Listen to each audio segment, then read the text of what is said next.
So hi Shopnunil, this is Shogato here. We are, as we informed you, we are currently, shooting for a interview, how good the mining graduates can be in our country, and how they have, changed from their stream to non-core branches, and some of you have gone to, non-core and core branches.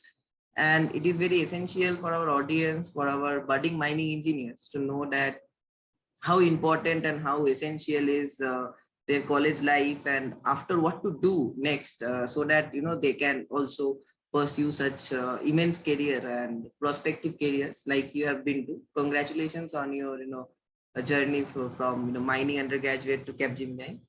And okay, so let's start a brief interview. Can you please introduce yourself to our audience, please? Yeah, hi Shogato. My name is, and hi everyone who are watching this. My name is Swapnil Bhuiya. I have graduated in mining engineering from IIST Shibpur in the year 2020. And soon after that, I started working in Capgemini as a senior analyst.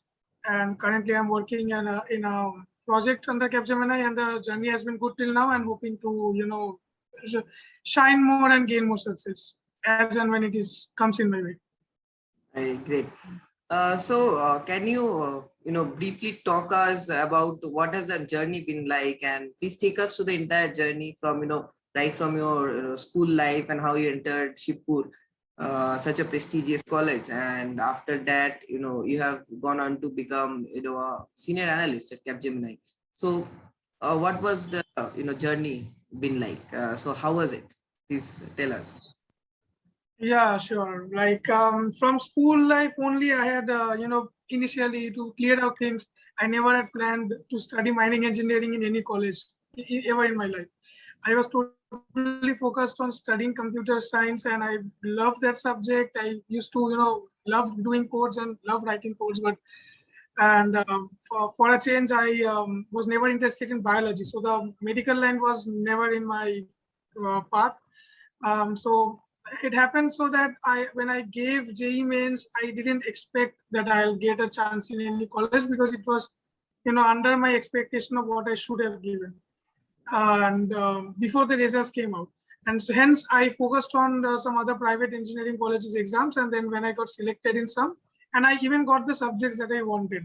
But when the results finally came out of JEE mains, then I saw that, yeah, there may be a chance. I had qualified and that's all fine, but I wouldn't have got those top engineering colleges, the NITs. But even the IIST name here, in my locality, or even in entire West Bengal, the old name, probably B College, Shibpur B College. That's a very prestigious thing. IIST has been established in 2012 and still gaining its name throughout the way. So even if I tell someone in India graduated from IIST Shibpur, they won't know it in the first go. I have to tell them that it is there and it was there initially. So, but the name, it was a very common household name, and if you study in that institute, then it's obviously a very big thing for yourself. So when I applied for that, I applied for computer science first preference, but I knew very well that my rank wouldn't permit me to study there. So when I got mining engineering, and first of all, to clear out, I was in a pretty much a confused, situation that I had chosen to study in VIT. I had taken admission in CAs, but then I thought that I'll get admission here in the first counseling. So I had left the seat in VIT. So I was left hanging midway. And for the first two counseling results, I didn't get any, call from IIST or for that matter, any other NITs. And hence, I had gone to and traveled to, where is the KIT, Bhubaneswar. And I thought that I'll take admission there, because I had my admission letter being paused, hoping that in any case of any turbulence that may come in my way, I may take admission there. Yeah. So on that next day, when I was going to take admission there, luckily, the call came, and in the third round, I got my chance in mining engineering. And at that time, I was too excited, so I had fixed the seat in mining engineering without thinking what was in my way. Luckily, at 2 to 3 houses beside me, there was a senior who had graduated in the same subject, and he was passing out when I was joining the college. So I had a discussion with him, like, as to what are the career prospects, because I was totally unaware of the thing, unaware of the subject and what it had to hold in for me in the future. And hence, when the journey began in mining engineering, the first year was a general subject, so I didn't understand much of the subject. But when the second year began, the subject was quite interesting and everything was quite going good. Yeah. And nothing to be ashamed of. But when I first visited the mines, I knew from that point that it was not my kind of thing. Although I love that subject, I have been to training in two open cast mines, and I loved those training moments. I loved the people who work there. I loved how the work, was going through on that place. I loved how open cast mines work. But I also knew that a mining engineer doesn't only work in open cast mines. He always has to go to underground mines, and for that matter, I knew that underground mines are not at all my thing.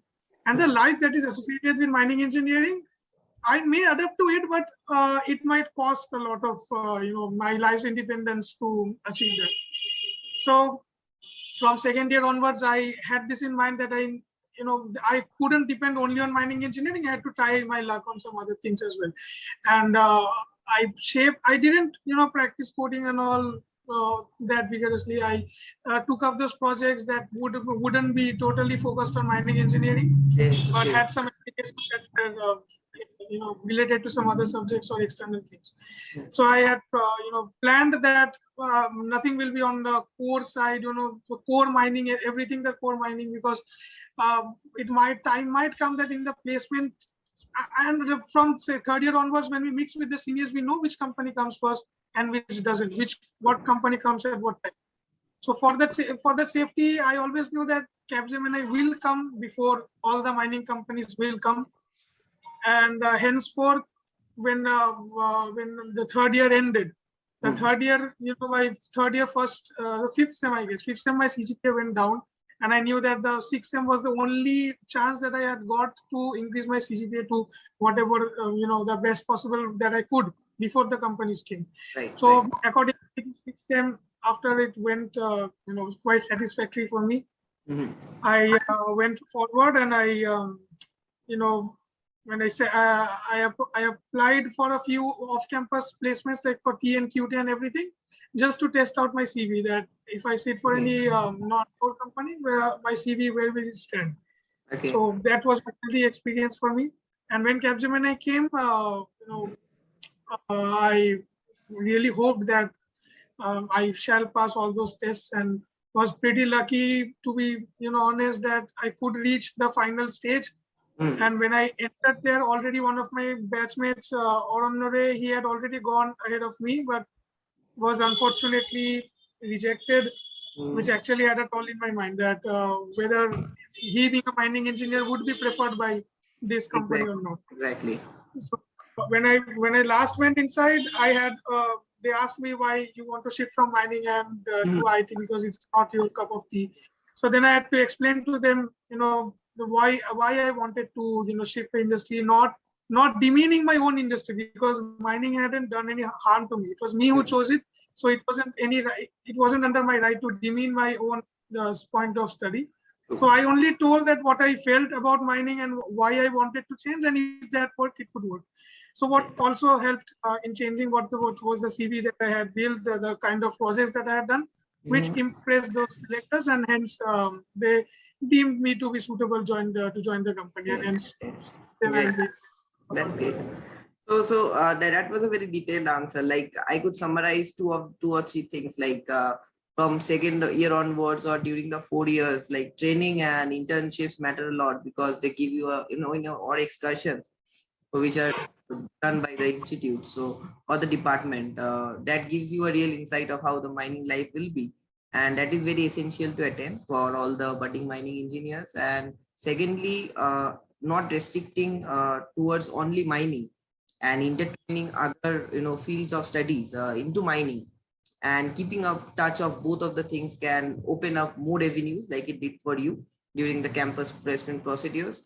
Like, the third thing would be prioritizing which career option you want after interacting with your seniors, like which companies comes first, and that was a major help for you, right?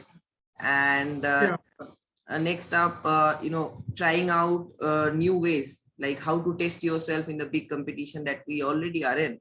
All of us are having in our competition, immense competition, amongst, especially in the national institutes, there is a high possibility that talent pool is larger and more talented. So there is a huge possibility that you can try and innovate new ideas, like how to test yourself. And that was a good answer. Like it will be very beneficial for our audience, of course. Like up next, Swapnanil, I'd like to know what were the activities you were involved in the college, like extracurricular or co-curricular activities that you were involved in proactively during the years, which helped you develop your personality, helped you develop your overall profile. Please take us through it. Yeah, sure. Like in the first year itself, I wasn't involved in any kind of activities and all. But from second year onwards, only I came to know about certain things that I needed to change about myself, unless I wanted to make a mark in any industry or for that fact in the world. And henceforth, I had to open myself, had to be comfortable speaking to people, had to go out of my comfort zone and do certain things. Otherwise, just keeping it in a nutshell and hoping that things will happen for you is not a way to go ahead. So for that thing, I applied for certain internships. My second sem result was very bad. My first sem result was very good when I started the journey, but in the second sem, my CGPA dropped drastically only because I couldn't balance between applying for internships and also maintaining the study. But mistakes have to do. But that mistake actually helped me to balance both the things when the things went ahead slowly. So accordingly, I had applied for certain internships in Internshala, not knowing in mind what I'll get or not. But sometimes I got selected somewhere, and then also in our time there was a program. I know it also happens nowadays, Internshala student partner, but at that time it was quite a buzz because very few people could actually be selected from every college. Unlike nowadays that you have got 18, 20 from one college. At that 2017 time, it was only 2, 3, these type of things from every college. Right. So I applied for, and I got selected, and there was another senior from the metallurgy department who also got selected. Now I had this in my mind that I needed to compete with him because he was senior and he had more access. Exactly, that happens. Yeah. Yeah. For that thing, he approached me many a times as to do his work and do my own work, but I had to be clear as to what I wanted for myself. And I had to overtake him. And there was also a competition about that ICIT, International Certified Internship Trainer. I don't know whether they hold it nowadays or not. But at that time it was there. And the top 50 performers would only get a chance. So I had for it. And then when I got the ICIT one chance, then there was a very good prospect for me to interact with my juniors and give them certain lectures. And I took the help of one or two of my classmates and then held sessions in some rooms in the colleges. And that actually helped me to interact with people. I never interacted with a whole classroom of students because only interacting with friends wouldn't help you interact with a group of students, open yourself much. So that activity actually helped me open, to a lot of students. Apart from mining trainings and internship that you mentioned about, like 2 open cast trainings, you managed to secure some external, through Internshala and other organizations, other portals to develop yourself, right? So that helps you develop your profile, gives you a good communication skill, like you can all see. Okay, so next up will be what, as a mining engineer, as a mining graduate, what was the biggest obstacle you faced during your shift from after you graduated or still now? What is the biggest obstacle you faced? And next up, the question will be that what would you have done if you knew that this obstacle will be coming, like from second year? So what are the things you need to change in your career if you wanted to? Like, will you do more? You guide the juniors to do more coding from the second year? What is your big now? Actually, the thing is, when I got the initial part of the training, like I had my computer background till plus 12, so it actually helped me to have a certain type of a kind of base as to how programming works on a particular language only, because I wasn't trained on multiple languages. So when I entered the company and they gave a certain training, they will give you a training on 2 months for on a specific type of subject that you would have to tell. Since I'm coming from a non-core I mean, from mining background, not related to CS or IT, so they gave me a training on Java. Luckily, I had in my class 12, so it actually helped me to understand the concepts. But and to be honest, I was lucky enough to get a project just after the training. Not many people can secure projects. It was my luck entirely. Me and one of my batchmates, who were from the college who had gone there. We both were lucky to get a project call just 1 or 2 days after the training had ended, because at that time no one else had got any calls. But it was a support role, so I had to say yes, because chance if I rejected that I didn't know what will come. Exactly. So things, when it started, things were pretty fine, things were going smooth. They told me what to do, what to not, and it didn't involve any coding. But as time progressed and as you interact with your senior managers, as you interact with the on-site people that work on the US on behalf of you, on behalf of your projects, so then slowly you cannot restrict yourself only to your team's work, and their expectation for you increases in a certain way. So for that same thing, when I joined, there were 2 senior members who were in the team, and they all left. Then another member, I won't mention her name, but she was also senior to me in age, by age terms. So she also joined, and we both were amateur in whatever work we were assigned to us. But then I was given the duty that have to, since I was given the training for a larger amount of time as compared to her. So I was given the duty to teach her and also to take up all the duties of the team, particular team. So as and when things progressed, as and when I got to know how to manage the team, how to help everyone out, how to solve the incidents, the problems that come in our way, the senior manager told me that I had to learn these things as well. And she also gave me a deadline to learn those things.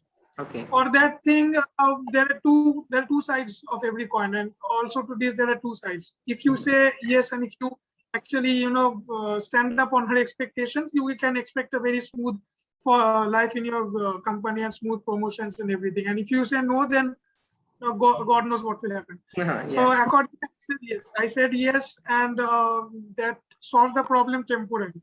But then I had to learn it myself. And as time progressed, I took KTs, I took trainings, but I was unable to meet her expectations, because what she wanted was to be done by 2 months. But actually, for a normal professional, it takes 1.5 years. Now, within 2 months, coming from a non-CS background, it was nearby impossible for me to stand up on her expectations. So one thing is that you have to be clear to your manager, like whatever she says to you, he or she says, you don't have to say yes to everything. You have to be clear and keep your own point. That is what my colleague had told me. My seniors in the company had taught me. So I had kept that point, and luckily she accepted it. Now, if I knew that I had to, learn this, now it differs for every project. Like for my project, she was asking me to, do some kind of automations or anything. Like for automations, you need to learn Python. And I had a training in Java, but I didn't have the scope of applying it in my career till now. What she wanted from me was iOS development or Android development or automation using Python. These things are now, because they were being used in our project, they were being used by some other teams. So what she wanted me was to do this. Now, if I knew that these things would have been required, then I would have, focused on some other programming languages other than Java. May not be C, C++, but Python. Python is an important language and is currently in demand. So I would have focused more on Python, because Android or iOS development takes a lot of time. It is not a 2 to 3 months of thing. But for Python, you can train yourself in a few months and hopefully, do develop some new things. That's all. So what I could summarize from this answer was that during the joining process, they will of course train you. If you are from a non-core background, like if you are from a mining background, they will of course train you to learn certain programming languages. If you go to CSIT jobs, and there is absolutely no scope of getting afraid of joining such companies, like they would lag behind or something. So we can all see Swapnil rising up quite prudently. And what I'd like to say is if the undergraduate students of mining are seeing this, they should be learning, Python or Java, whatever they like, programming language. At least, keep it in their arsenal, keep their basics clear. And if they require some, external, what would I say, programming language skills, they would of course be trained by the company for the specific project. Am I right, Shapnul? Yeah. And only one thing to say that even if you're coming from mining engineering background, you might know a language very well, but don't show it to the interviewers because you are coming from a mining background. And if you show that you know a thing too well, then they will ask many deep questions from the same thing. Exactly. And that will actually, if you can't answer that, because you can never match that of the level of a C student in a particular coding subject, exactly. No matter how much you learn. If you do it 4 years continuously and you are brilliant in it, you might be an exception, but I'm talking from a general point of view. Yeah. People are not sure until the last moment where they want to apply. Like if in the 4th year, if they feel that I need to apply to this company, then you can't develop yourself to that level that you will know a language fully. Just keep the basics clear. 1 or 2 programming languages is fine, not more than that. And just stick to the point. And a few programming languages and that's all. Nothing more. Okay. So if someone has a biology background, they also can, in the first years, we have, computer programming, C programming, they can of course utilize that scope. And there is always Coursera, edX and all those stuffs all around online platforms. Learning programming is a free thing now. What I say from my experience, Swapnil, we are done with the prerequisite here so that the audience gets a good view of detailed answer. I'll be asking you 2 last specific questions, what was the campus interview process like? Was it having an aptitude test, then GD, then PI, or how was it like? So initially they had a written what is it, quiz type round, what MCQ round, aptitude round. And initially the aptitude round has changed from this year onwards. The batch that was applying for Capgemini this year, the system has changed. But if I talk about my thing, then there was an aptitude round, and if you clear it, then you will reach the second stage, which is a English writing competition. English writing, not competition, English essay writing part. Okay. And where you have to minimize your punctuation errors or spelling errors to achieve perfect, and you will get points on depending on that. And then if you cross that level, then you will move forward to a technical interview. Okay. And in this technical interview, what you will be asked is that questions based on your CV. Like what I was asked was question based on your CV. Like I coming from a mining background, the first question that they asked was, why do you want to shift? The second was what you have done in your college life. The third, were you interested in mining or not? And is this shift a compulsion for you? Okay. And these things will be asked, and you have to prove that you really want to do. If you are just escaping from the industry, it's not a way getting into the company. Exactly. They will find it out. They have been interviewing thousands of candidates. They know who wants to escape and who doesn't. Exactly. And even from a CS background, it doesn't guarantee you that you will get that job. So accordingly, everyone has their own sides to be told yes or no. Okay. So we have to prepare yourself like that. And then the final interview was nothing. It was just an HR round where they asked same questions again, but it didn't hold any value because they already told that you have got selected. Once you clear the technical round, they will tell you got selected. But for the current batch, the only update is that there is not one technical round. There are, I guess, 3 to 4 aptitude rounds for each subject. Like there is English one, there is I guess general aptitude one. Like this, there are certain rounds, and these are the few changes that have taken place. Okay. So the levels have just increased, I know. Okay, so the other thing will be like the golden question is does CGPA matter? Do you think so? Keep it above 8. That's okay. A person can be 9.99, but if you are above 8, it's same as being 9.99 according to me. And whatever I have done the research and whatever I have spoken with different industry people. In the long term, CGPA won't matter at all. But just for your self-conscious, and if you are applying for higher studies, or if you are going to appear for certain exams, just keep it above 8. Even 8.01, 8.02, it is enough.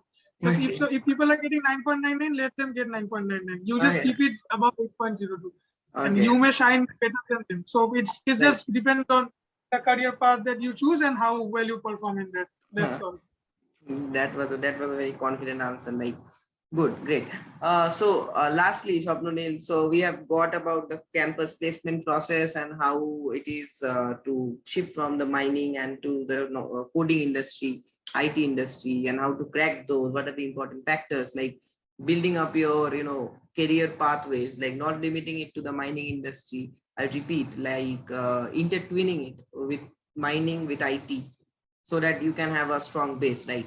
So those are the things which are very crucial, and it played a part in Swapnil's career too, and it will surely play a part in the other juniors' minds too, careers too. I hope so, and I hope this was a insightful session.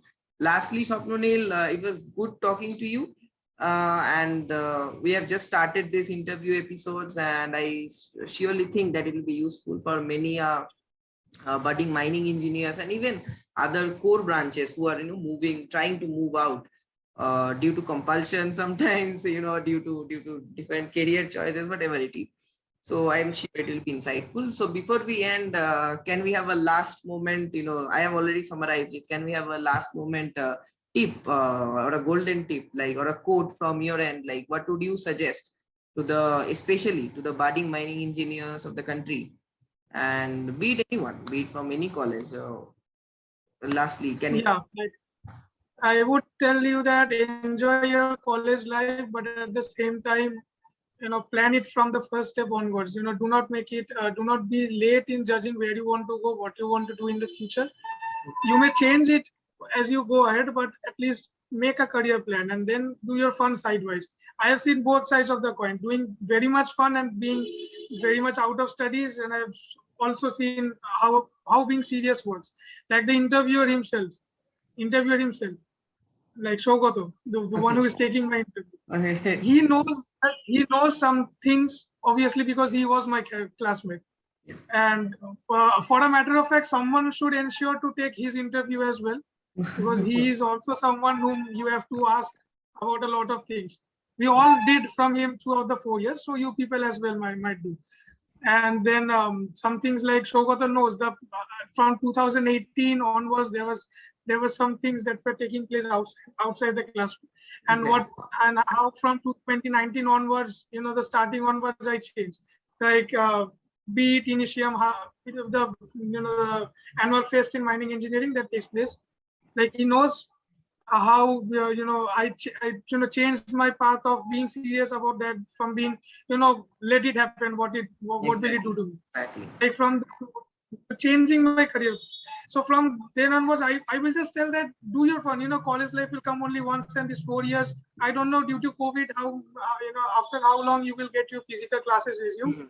But if you do, then have fun with your friends, go out, bunk classes and everything. But at the same time, just 2 to 3 weeks before the exams, be serious. Just study that much that you have to secure above 8. As I told you, just secure above 8.